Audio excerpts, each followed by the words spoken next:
Great. Good evening, everyone. My name is Alyson Gourley-Cramer, and I am your facilitator this evening. I'm from Monogram Communications, and we are here this evening virtually to have a community dialogue about supportive housing in Smithers. So this evening we'll be online together for the next 2 hours here to learn more about supportive housing in Smithers, and we welcome you all here tonight. Next slide, please. First, we would like to acknowledge with gratitude that the area that we are discussing today is located on the unceded traditional territory, the Gittimek clan and the Wet'suwet'en people. And I would like to introduce Sawis Nazal, our representative from the Wet'suwet'en Nation, for a welcome. Thank you, Sawis. Hari sai Sawis Satni, Kedim Dentista. Yen Smithers, Tasya, Habayah, Haondan. No Donizet Kyo was Frank Alec, en Bayinta Dizulta. Teo no Yinta Dizulta et hot and die et Asli is Wohli. Good evening, everyone. My name is Suzianne Nazal. It's my Western name, and my traditional name is Sawis. And my name represents rain, which I feel that it's cleansing of the land and our traditional unceded territory. Smithers sits on the unceded traditional territory of Cassia House, which is the Grizzly House of Gidimdan clan. And that's what our house represents, is the Grizzly House. And I'd like to welcome you all on behalf of our head chief, Was Frank Alec, on our traditional territory in Smithers. And I'm looking forward to this meeting tonight and looking forward to all the presentation that's going to be going for the next 2 hours. Tabi Masai. Thank you so much for joining us this evening, Sawis. Next slide, please. So this evening, our discussion will be facilitated by myself, and presentation will be led by those on the BC Housing team. So with us this evening, we have Andressa Thompson, who's the BC Housing Nonprofit Portfolio Manager, Kirsten, Baillie, BC Housing Senior Manager of Development, Sam Hogg, BC Housing Development Manager, and from the town of Smithers, we have Deepa Chandran. So thank you all for joining us this evening. And now we are going to be moving into a little bit of a discussion around how we all are committing to working together this evening online to understand supportive housing in the Smithers, and also to ensure that our questions are asked and answered in a respectful way.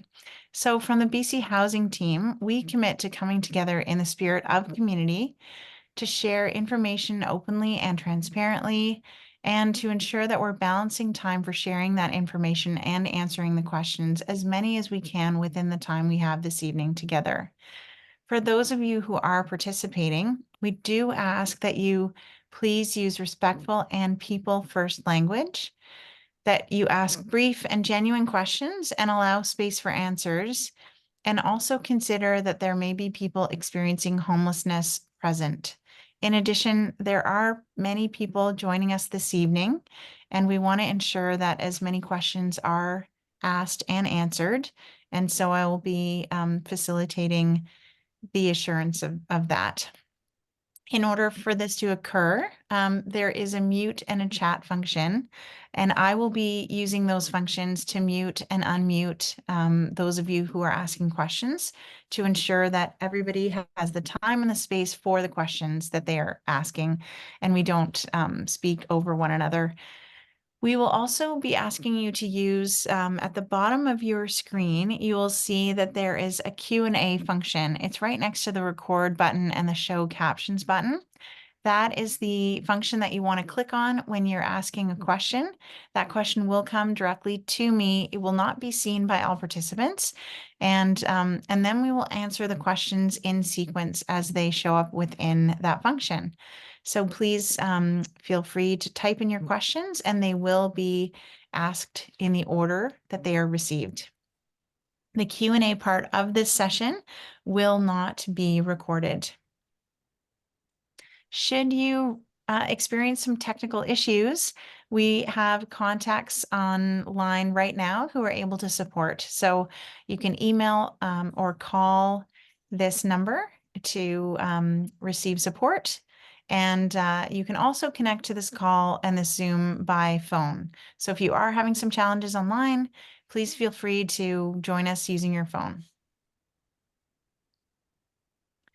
Okay, so what are we going to be discussing today? We will be talking, as I mentioned, about homelessness and housing in Smithers. We'll be asking the question, what is supportive housing, and learning more about that. And then we'll be looking specifically at the Alfred Avenue Supportive Housing Project. And then following that, we will be participating in the Q&A. So I'd like to now pass the mic over to Kirsten, who will be talking a little bit more about the BC housing, the housing ecosystem. Thanks, Kirsten.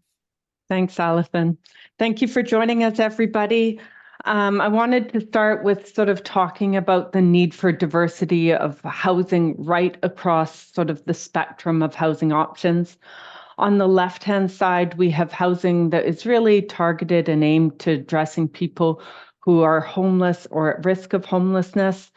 And then that's often done in addressing homelessness and our social housing. But it's also really important to note that we need a variety of housing. We need rental assistance in the private market. We need rental housing.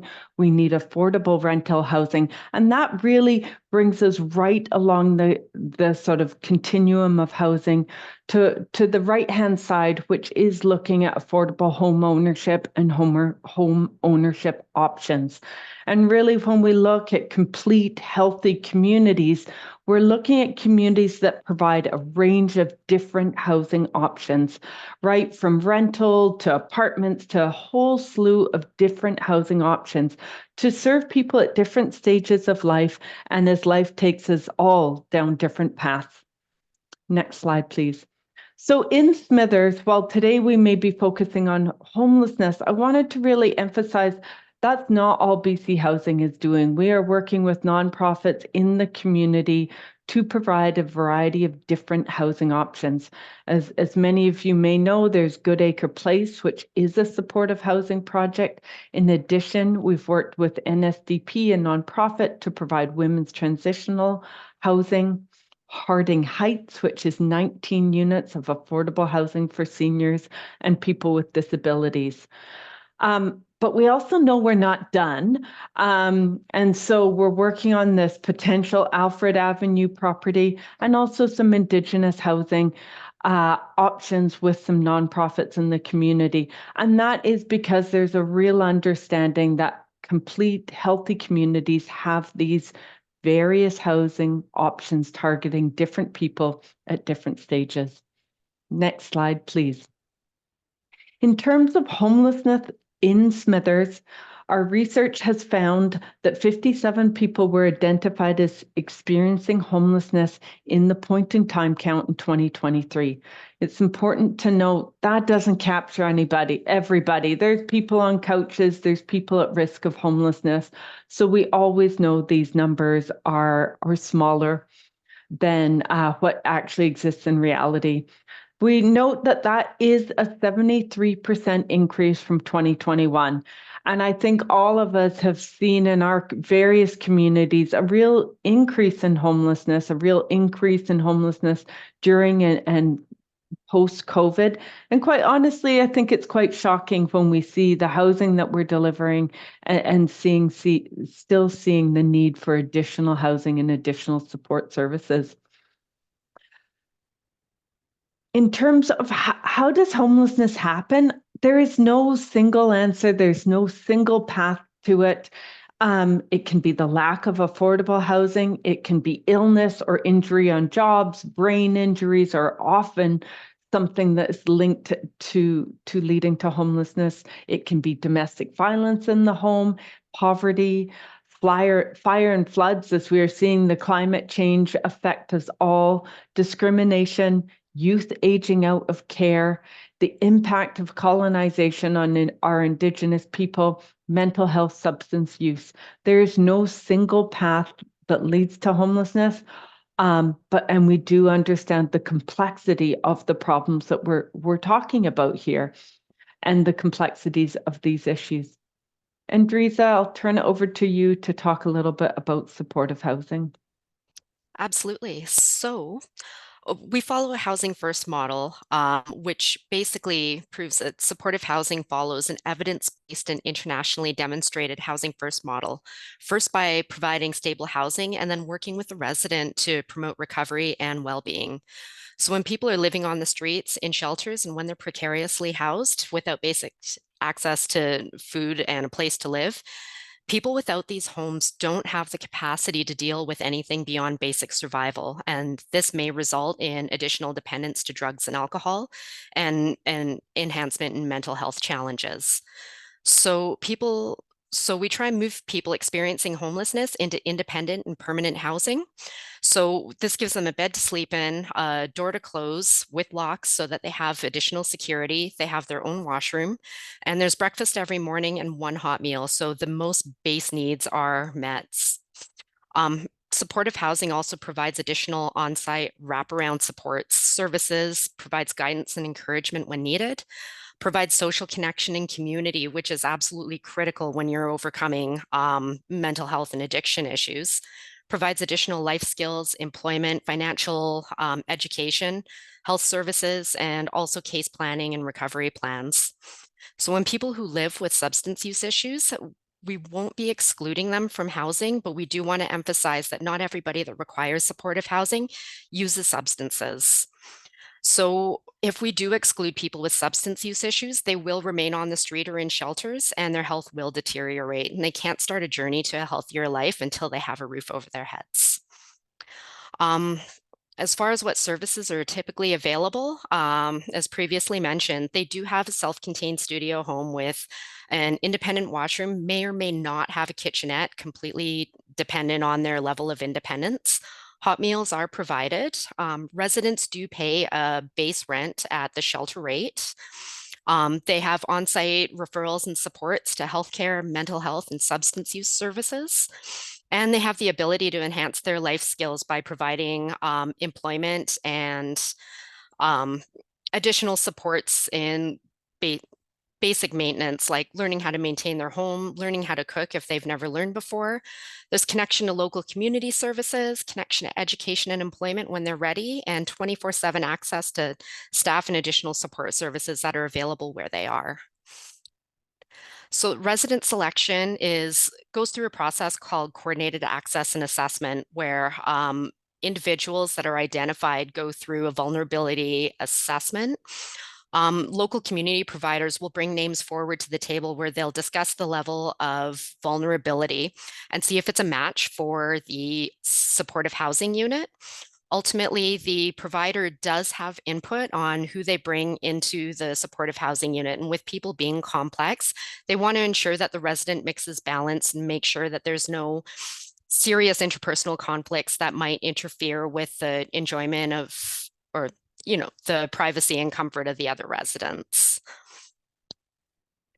So as far as resident neighborhood and safety, there is going to be 24/7 staffing and support, careful resident selection process, property maintenance where the residents are encouraged to help, keep the location clean. Design features will be included as well so that the aesthetics of the building fits in with the neighborhood plan. Program agreements to outline expectations around behaviors and other requirements. And then there's also a community advisory committee that'll be comprised of community stakeholders, where they'll also get a say in how the facility is how the facility operates. And there are economic benefits of supportive housing. As you'll see here, it is quite expensive to maintain a person that is living on the street, but once you start giving them additional supports and help them gain independence, the cost of maintaining them does go down. They use less, or you'll see a reduction in first responder resources that are used and a reduction in the use of health emergency services. And I'll hand it over. Thank you. Thank you, Andressa.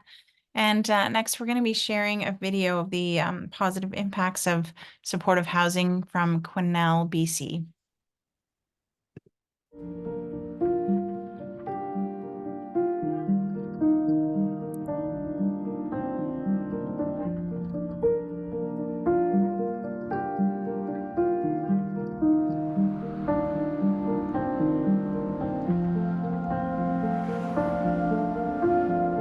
Living outside, living here, living there. I lived out in Buckridge in the middle of October in a tent, you know, and that's up towards Barkerville. That's a little chilly. Yeah, when you get to that point, it's really hard to keep housing, especially once you're associated with being homeless.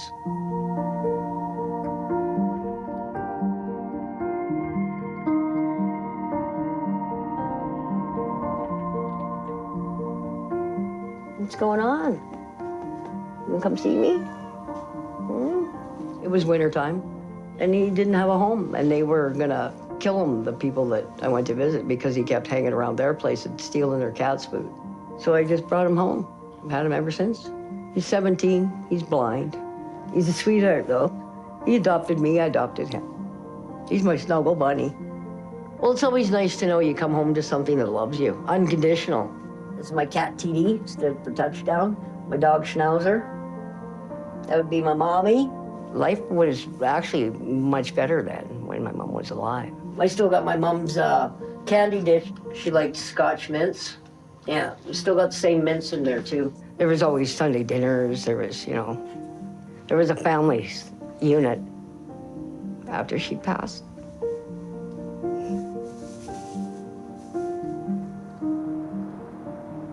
I think we need to really challenge the stigma around homelessness. I can't imagine living outdoors, and I can't imagine, you know, trying to pack all my belongings around with me day in and day out and experiencing some of the challenges that you do when you're homeless.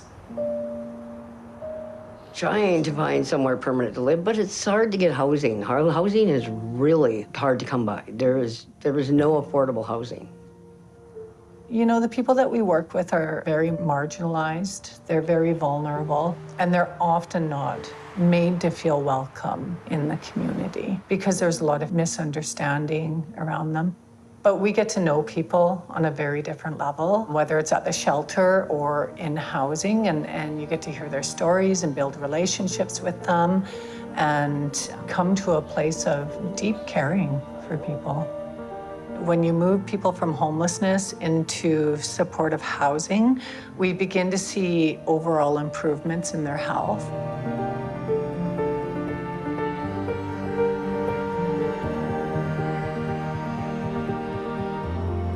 Hey, Mark. How are you today? Here, you feel secure. It's like a burden being let off, you know, like the Hunchback of Notre Dame. I just got rid of my hump. Chat with you for a little bit, Frank? Because you have somebody you can go to, and you know that. And here, there's always, you know, somebody on you, somebody giving you, you know, that kick in the ass that you need. You know, sometimes we need it. Everybody does. Hey, did you sell your vehicle? That's what I like. I can go downstairs and I got help. Anything hopeful? You're trying to sell it, aren't you? Hey, guys. Hello. How's it going? Staff do a ton of work with our tenants, from providing advocacy and support while they attend appointments. But for an example, we'll be having an activity painting tomorrow with some of the leaves and stuff outside. Or having a cup of coffee with somebody and having a visit. So staff are doing a lot of that. And so are our tenants. They're doing that with each other as well.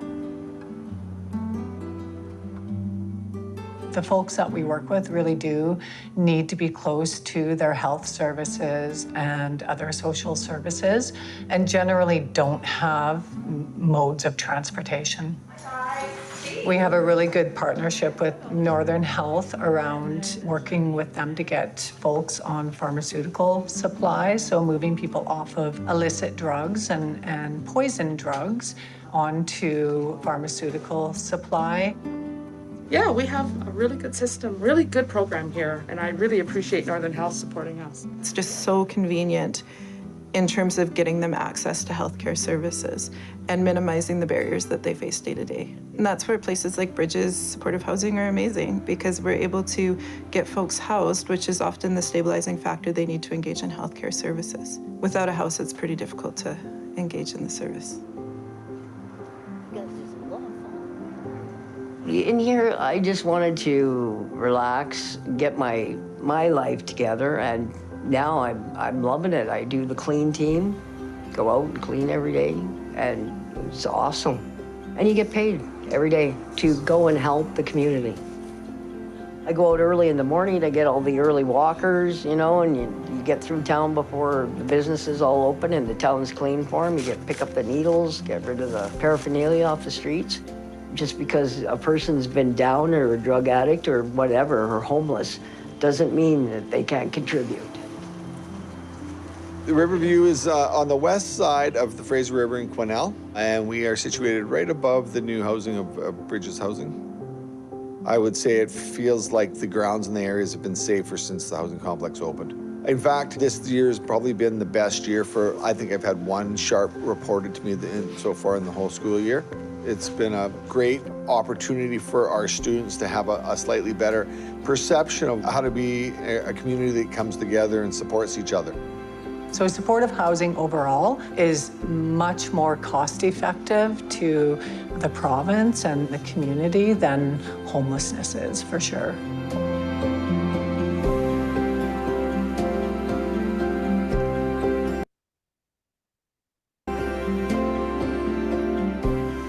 Having Bridges in place has been amazing. We've housed 28 individuals that otherwise have been absolutely homeless, which is incredible.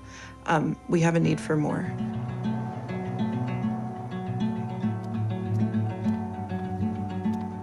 We are 1 year into being operational here. We can grab the hairdryer and dry the paint, and then we can start with the leaves. We get like the edges too and everything? Yeah, it's up to you, sweetheart. Yeah, we're just a really special little community in here. We're people who have felt unwelcome in the community quite often, feel really safe and welcome in this space.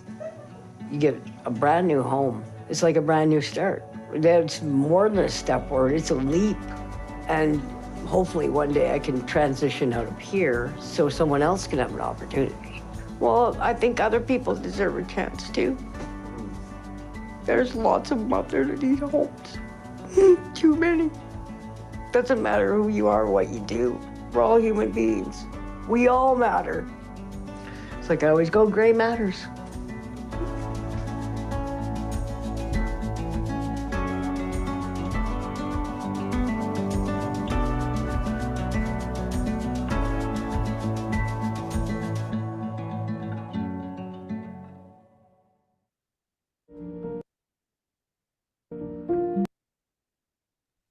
Thank you so much, Jason, for playing that for us. I'd like to now pass it over to Sam Hogg, Development Manager for BC Housing. Thank you, Alyson. So I just wanted to walk through the project and the proposed project that we're looking at for this site. And I just really wanted to emphasize throughout this that this is the first step. So we're still moving forward with the design, and we're moving forward with the contract, and it's a very exciting process. So looking at the sites, we're proposing 40 units of supportive housing. It's on the 3 sites on Alfred Avenue, and you can see in this picture they're located behind the town hall beside Gourley-Cramer Place, so right downtown. And at this phase, we have a signed contract of purchase and sale for the properties, but that contract is subject to the rezoning. So at this stage, we don't have ownership of the buildings, but we're very close to that, and the rezoning would be a subject in that. So if we were successful, we would be able to move forward with the purchase and with the property. If you can move to the next slide, please. I just looking at the slide. So the purpose of this project is to provide 40 units of new supportive housing. And we as a team, we really believe that new purpose-built buildings are the best option that we have to give people homes and to create and to address homelessness and address encampments. You could move to the next slide, please. Looking at our timeline, you can see that we're right in the middle of this timeline. So we've started the rezoning process. We've passed first and second reading, and we're moving towards a public hearing on February 13th. And following that would be a fourth reading later in February or early in March. And just really, as I mentioned before, this is really the beginning of this process. So right now we're only looking to modify the land use of the site. So we'd be looking at a CD1 zoning, which would match the regulations and which would match the zoning of Goodacre Place beside it, so that the property would match the setbacks and match the height of Goodacre Place. So we're really trying to replicate that successful model on the same block. And if we were successful in this rezoning, we would be able to take possession of the building and remove subjects. And at that stage, we would be able to engage a design team and engage an architect and really work on that design process over the next year. And throughout that time, we'd look to work with the town and work with the local community and work with the local First Nations to really develop that design that works for everybody. So at this stage, just looking to prove the land use, and then moving forward, we'll be able to come back with a more detailed design. And then with that, I'll move on to Deepa, who has some more to say about the town's role in all of this. Thank you. Thank you, Sam. So I'm here to explain the town's process of this application. So as you might have noticed, this is just a zoning amendment application. All the three parcels are zoned C1A, downtown commercial, where supportive housing is not a permitted principal use.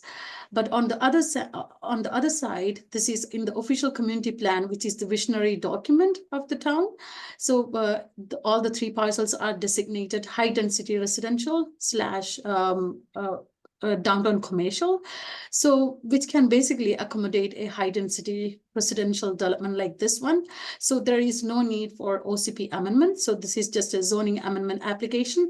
The application was received on December 22nd, and considering the tight timeline, we expedited the review process.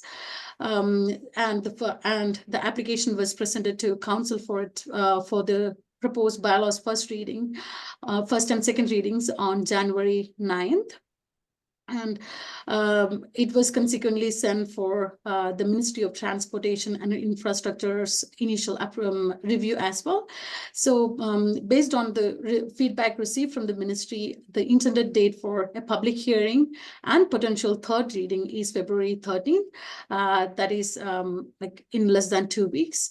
And if council decides to complete the third reading on the 13th as planned, it will be presented to council for adoption on at the subsequent regular meeting, which is on the 27th of February. So as I mentioned earlier, Ministry of Transportation and Infrastructure's approval is a prerequisite for any zoning amendment proposals that is within 800-meter buffer from a controlled intersection.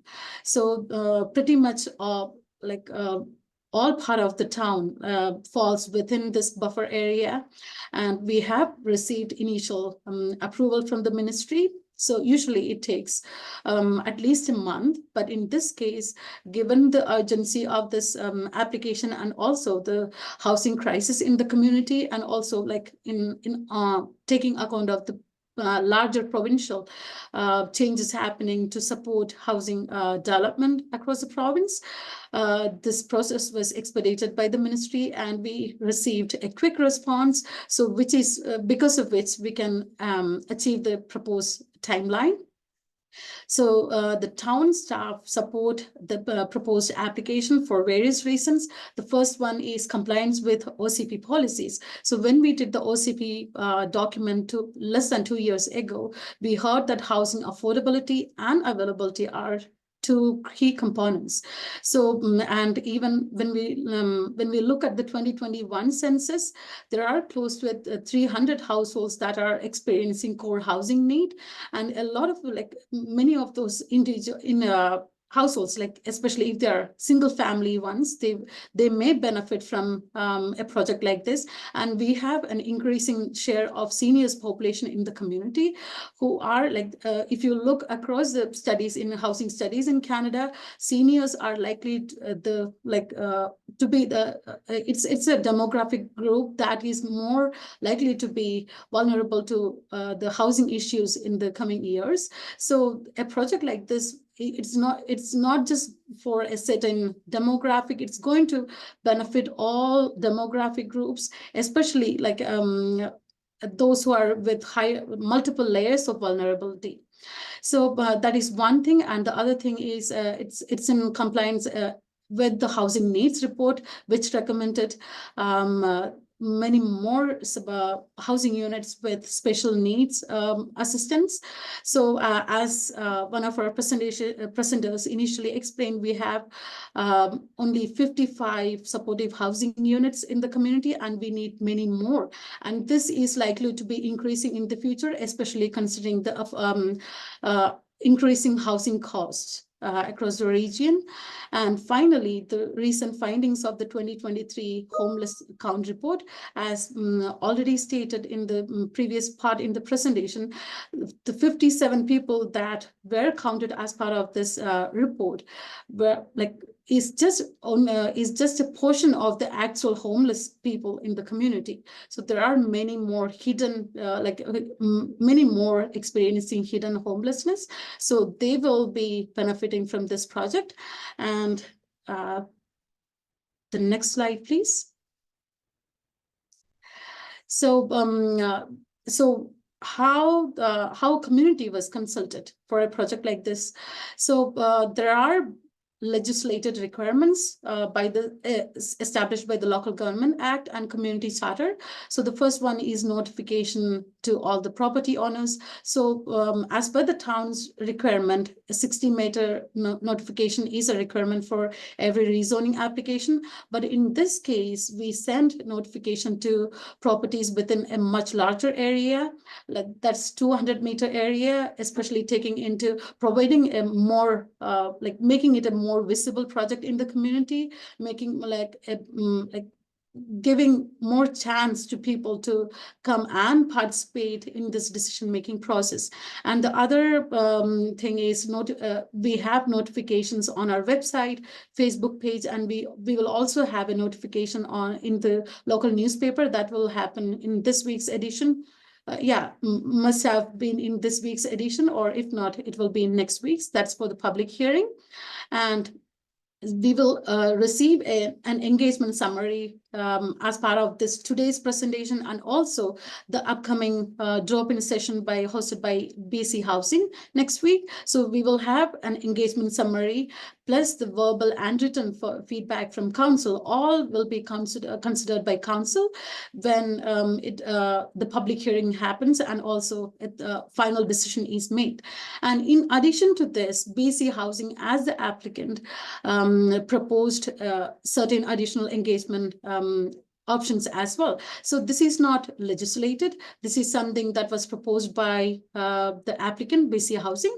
So the first one is notification to all the property owners and tenants within 200-meter buffer area around the properties. I'm sure many of you might have already received this. And I know that there was also an advertisement in the newspaper for this. We had also assisted BC Housing in sharing this information with the community through our Facebook page and website as well. BC Housing had a separate project-specific Let's Talk page for this particular project, giving a chance to the community to provide direct feedback or raise questions.